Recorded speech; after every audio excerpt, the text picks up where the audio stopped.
Hello guys, എന്തല്ല സുഖല്ലേ? അപ്പൊ വരക്കാൻ അറിയില്ല എന്ന് പറഞ്ഞിട്ട് നിങ്ങൾ കളിയാക്കുന്ന ഒരു ചങ്കില്ലേ, ഈ ആർട്ട് വരച്ചിട്ട് ആ ചങ്കിനൊന്ന് അയച്ചു കൊടുക്ക്. അവര് അറിയട്ടെ നിങ്ങളെ കഴിവ്. അപ്പൊ അതിനു വേണ്ടി ആദ്യം തന്നെ ഒരു കോർണറിന് എല്ലാ ഭാഗത്തേക്ക് ഇങ്ങനെ ലൈൻസ് വരച്ചു കൊടുക്കാം. അതിനുശേഷം വീണ്ടും അതിൻ്റെ ഉള്ളിൽ ഇങ്ങനെ ലൈൻസ് ഗ്യാപ്പ് ഇട്ട് വരച്ചു കൊടുക്കാം. പിന്നെ ഒരു ബബിൾ എഫക്റ്റ് കിട്ടാൻ വേണ്ടിയിട്ട് ആ വരച്ച ലൈൻസിനുള്ളിൽ നമുക്ക് ഇങ്ങനെ കേവായിട്ട് ബോക്സ് പോലെ വരച്ചു കൊടുക്കാം.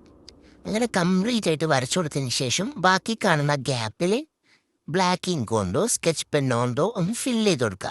ആ ഫില്ല് ചെയ്ത് കൊടുക്കുമ്പോൾ അതിൻ്റെ ഒരു ഫിനിഷിങ് നമുക്ക് കിട്ടും. അതുകൂടി ഫില്ല് ചെയ്ത് കഴിഞ്ഞാൽ നമുക്ക് ഇഷ്ടമുള്ള ബ്രഷ് പെൻ യൂസ് ചെയ്തിട്ട് കളർ ചെയ്യാം. അപ്പം സെയിം കോളത്തിൽ സെയിം ബ്രഷ് പെൻ യൂസ് ചെയ്തിട്ട് നമുക്ക് മൊത്തത്തിലൊന്ന് കളർ ചെയ്തെടുക്കാം.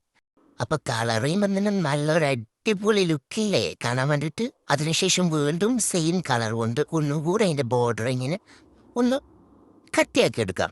അതിനുശേഷം കുറച്ചും കൂടി ഒരു 3D എഫക്റ്റ് കിട്ടാൻ വേണ്ടിയിട്ട് വൈറ്റ് ജെൽ പെന്നുകൊണ്ട് വീണ്ടും ഇങ്ങനെ കുറച്ച് മാർക്ക് ചെയ്ത് കൊടുക്കാം. നമുക്ക് ഇതിൻ്റെ ഫൈനൽ ലുക്ക് ഒന്നുണ്ടല്ലോ. അപ്പോൾ ഇതാണ് ഇതിൻ്റെ ഫൈനൽ ലുക്ക്. എങ്ങനെയുണ്ട്? അടിപൊളിയല്ലേ? അപ്പോൾ വീഡിയോ ഇഷ്ടപ്പെട്ടാൽ ലൈക്ക് ചെയ്യുക, സബ്സ്ക്രൈബ് ചെയ്യുക, സപ്പോർട്ട് ചെയ്യുക.